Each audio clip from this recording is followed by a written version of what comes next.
Let's talk about how surviving on unemployment in Toronto right now is literally impossible. For the rest of the world, what's happening in Toronto is a warning.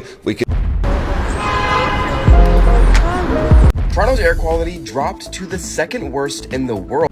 Let me ask you a question. Who voted for this? No, who voted for this?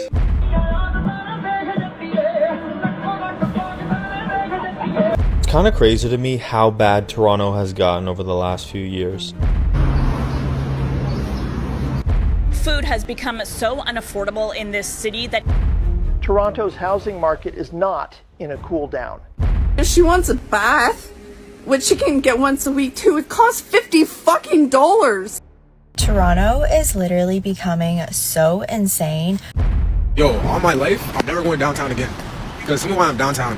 Welcome to the Canadian Rant. Toronto, our largest, proudest city, is falling apart right in front of our eyes. The cracks aren't hidden anymore. They're everywhere. Sky-high rents, collapsing infrastructure, crime, homelessness, gridlocked traffic, overflowing shelters, and a cost of living pushing families out of the city they grew up in. Toronto isn't thriving. Toronto is surviving. Barely. And the scariest part? Each year, each budget, each ignored warning, it drifts further into decline. Today we're breaking down the truth. What's happening to Toronto and why leaders refuse to fix it. Are you kidding me again?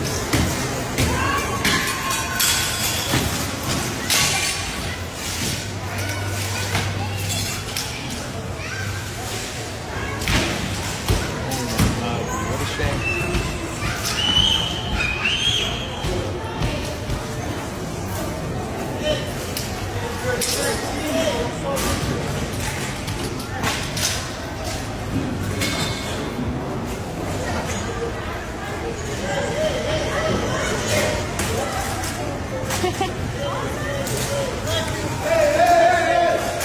Toronto woman's landlord tries to evict her for not paying rent, but she already paid in full. So see, Canada's inundated with slumlords now, and this is classic slumlord math.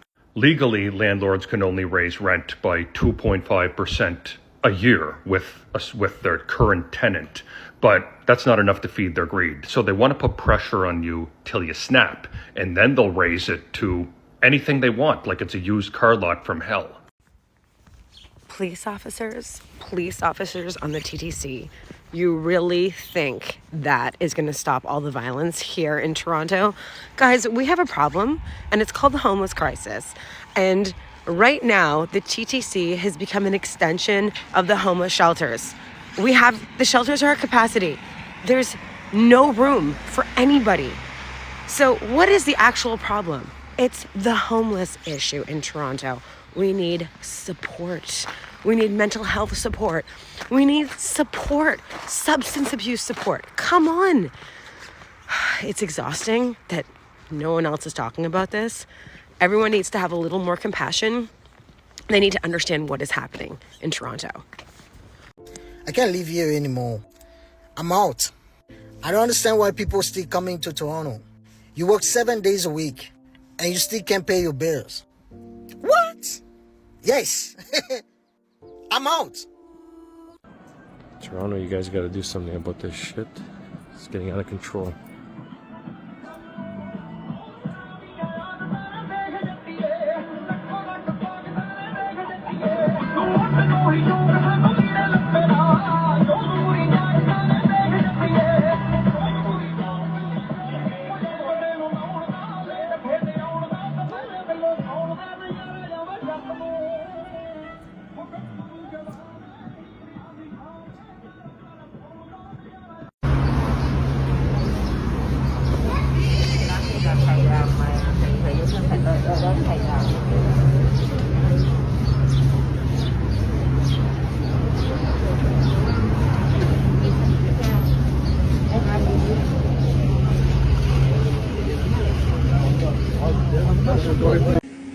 I'm mad.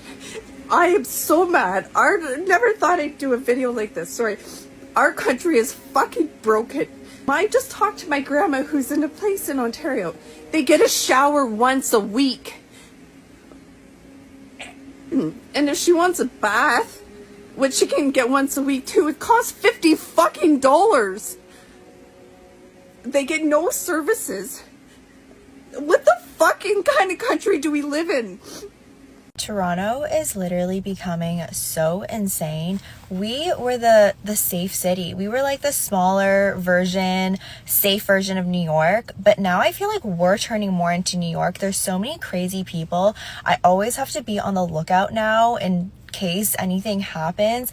I can't take the TTC without feeling super safe. Like, I used to nap in the subway, and no, that's never happening anymore. I have to be on the lookout.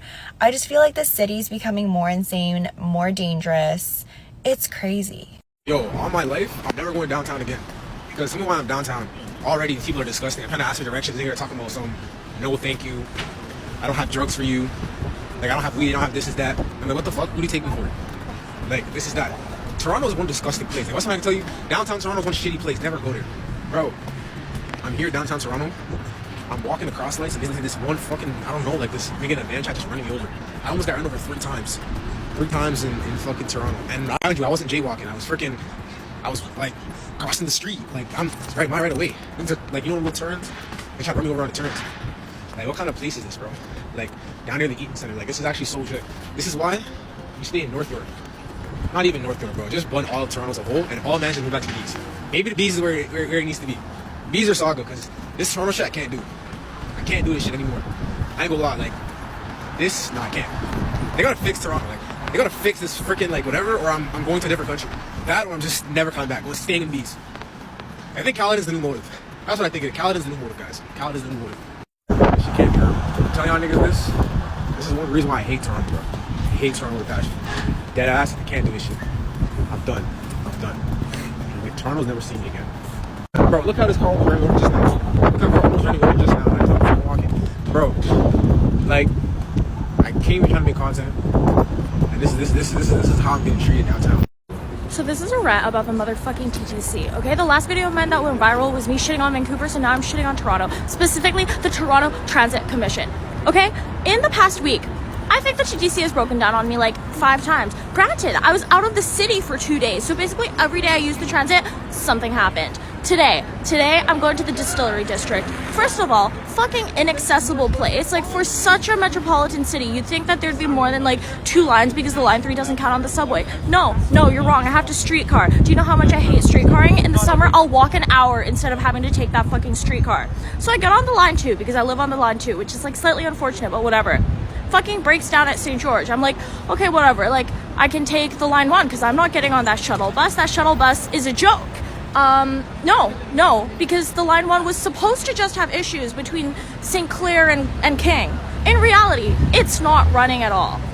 So now I'm simply fucked. And you talk about taking an Uber or a Lyft or driving in the Toronto traffic? Like, are you kidding me?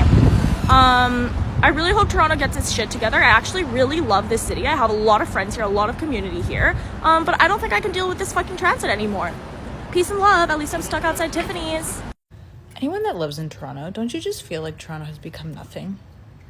Like, I have no other words to describe. It just feels like it's just full of nothing. Like, Toronto used to be like full of opportunity and like full of people and like cool places and like so much going on and stuff. And it's just like, over the years it's been declining. Like, yeah, we already know, but now it feels like it's at 0. Like, if you step out beside the house and go anywhere, it's like kind of like cringy. Like, there's no one in the city left. Like, it's the same 5 people and then nothing. Like, literally nothing. And it's like really depressing. In the city, the only thing you think of is moving out of the city or leaving. It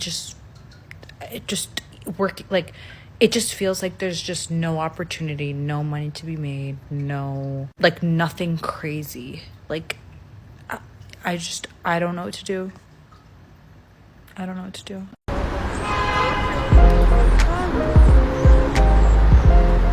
What's going to happen if Toronto can't get these rent prices under control? It's a question I first thought about 5 years ago. My rent skyrocketed $950 a month. I thought, There's no way. Back then, I remember thinking rent in Toronto was extremely expensive. This is the cheapest place I found in Toronto. I'm just having a hard time saving up for any kind of future in the city. Now it's way worse. The average monthly cost for a one-bedroom apartment in September 2023 was more than $2,600. It's a perfect storm of factors leading rents to rise at an unprecedented speed.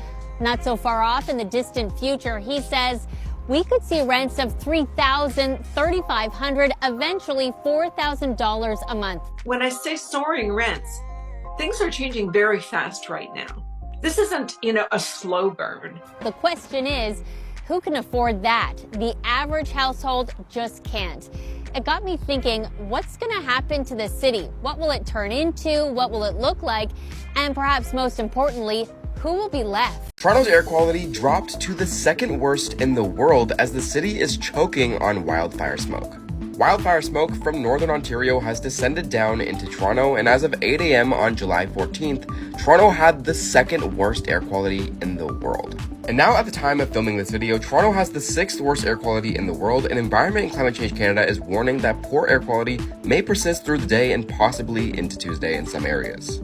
Let's talk about how surviving on unemployment in Toronto right now is literally impossible. New York City just raised their unemployment checks. Meanwhile, Toronto is stuck years behind. If you're unemployed in New York City, you can now receive $869 weekly until you get back on your feet. Meanwhile, in Ontario, the max you can receive is 695 Canadian per week. According to the Toronto Real Estate Board, a one-bedroom condo in downtown Toronto is $24.50 per month. We know the cost of groceries are about $500 a month per person. Then you also have to take into account things like your phone bill for $90 a month. Even with your full EI payment, there's no way that you can survive in Toronto on this price unless you have a significant amount of savings, which most people don't. The job market is a significant struggle. Roles are flooded with a significant amount of applicants, and even entry-level jobs are demanding 5 years of experience. Layoffs are happening around the clock. People want to work, but there's not enough stable, livable jobs to make that happen. So people are forced to move back home with their parents, take on multiple side gigs, or go into debt just to survive in this city. New York City has recognized that inflation and housing costs demand higher support. Meanwhile, in Toronto, one of the most expensive cities in North America, they're still pretending that 2018 living costs apply in 2025, which we know that they don't. All of this is creating a generation that's anxious, burnt out, and afraid of any job loss because there's literally no safety net at all. It's an employer's market and that's it. We keep being told to save for a rainy day, but how do you save when it's raining literally every day? At the end of the day, this isn't about unemployment. This is about the cost of existing, literally being alive. That's it. If New York City can adjust to reality, why can't Toronto? Let me know in the comments what you think.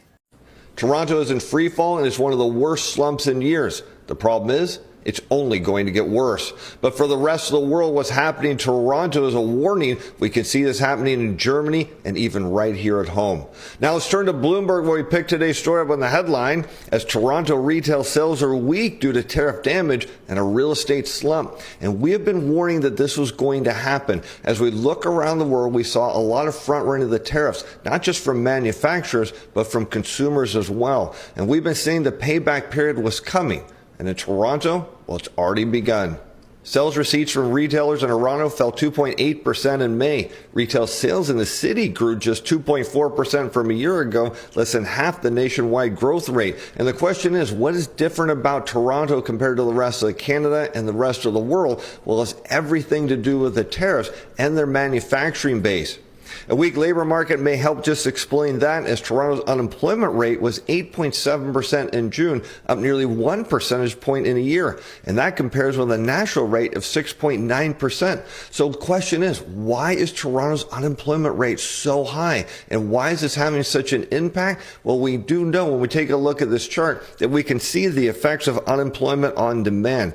Let's take a look at this data from the U.S. of real retail sales in blue against the unemployment rate in red. And we can see exactly what's going on in Canada. As you see, the unemployment rate is rising. This is exactly what's happening in Toronto. What you see is a corresponding decline in real retail sales. We note this happened during the global financial crisis, but here in the U.S., we haven't seen retail sales drop off. Now, we did see them reverse direction from their upward trend. We note that most of that was due to tariff front running. The question then is, when are we going to face the same free fall event that Canada is what's happening right there in Toronto? It's kind of crazy to me how bad Toronto has gotten over the last few years. I went to Center Island just on the weekend, and Center Island's nice. You go there, you take the ferry. The ferry is a bit of a mess, but You go there, it's nice, you go on the rides. It's good for kids. Really, it's a good place to take your kids.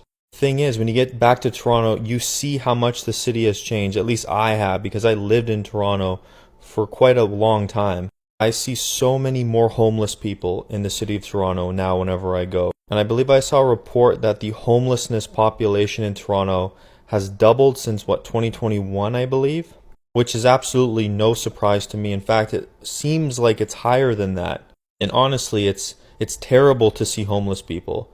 I feel horrible whenever I see someone sleeping on the street. Obviously, there could be a number of reasons why that person is homeless, and we're not going to get into that, but we're just going to talk about the fact that Toronto is not the same city that it was before.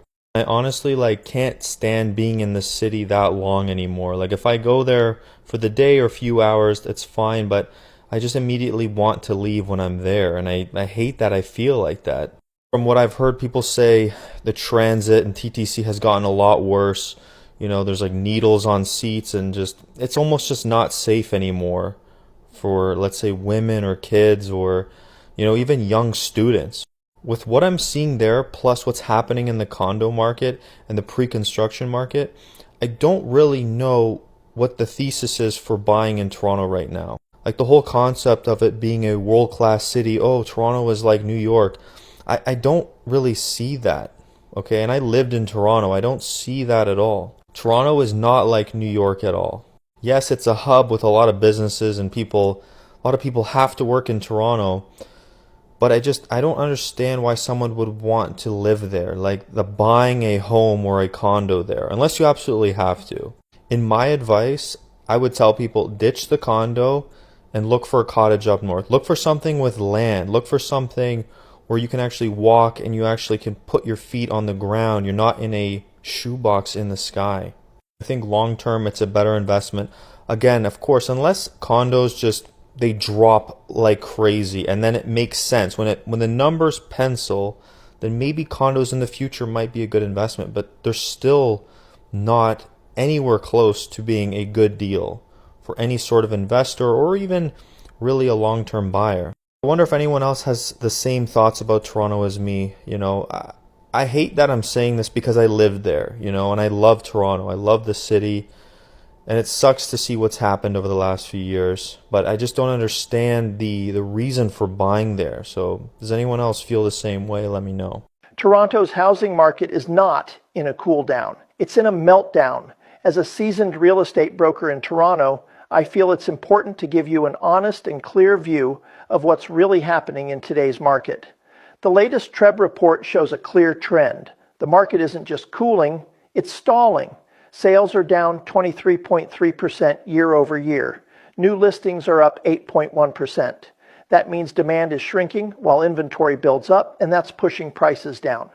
Breaking this down segment by segment, it's a sharp correction. Condos, sales are down 31.5%. Detached homes, sales are... Let me ask you a question. Who voted for this? No, who voted for this? Toronto taxpayers to pay for gender-affirming care for city staff, including surgeries. With everything going on, how are you going to argue that this is a top priority that taxpayers should be paying for? If you're a centrist or a conservative, I have no idea why you are still living in Toronto. Especially if you have a $1.5, $2 million property, sell it and get the hell out of there, because this city's going down faster than a sinking ship. Toronto wasn't supposed to end up like this. This city used to represent opportunity, growth, safety, and hope. People came here to build a better life, not to fight every single day just to stay afloat. But now, families are leaving, businesses are closing, workers can't survive the rent, shelters are overflowing, and infrastructure crumbles faster than the government can deny it. And while the city falls apart, politicians hold press conferences telling us everything is under control. But your eyes don't lie, your rent doesn't lie, your bills don't lie, your struggles don't lie. Toronto is cracking under the weight of bad leadership, ignored warnings, and decisions that benefit everyone except the people who live and work here. But here's the truth. A city collapses when the people go silent. And Toronto can only be saved if people like you speak up. So let's make our voices louder than the excuses. Let's push this conversation forward. Because Toronto deserves better. and so do the people who call it home. Thank you for watching the Canadian Rant. If you care about this city, like, share, and drop a comment below. Tell me, what's the biggest issue Toronto is facing right now? Your voice matters. Let's make them hear it.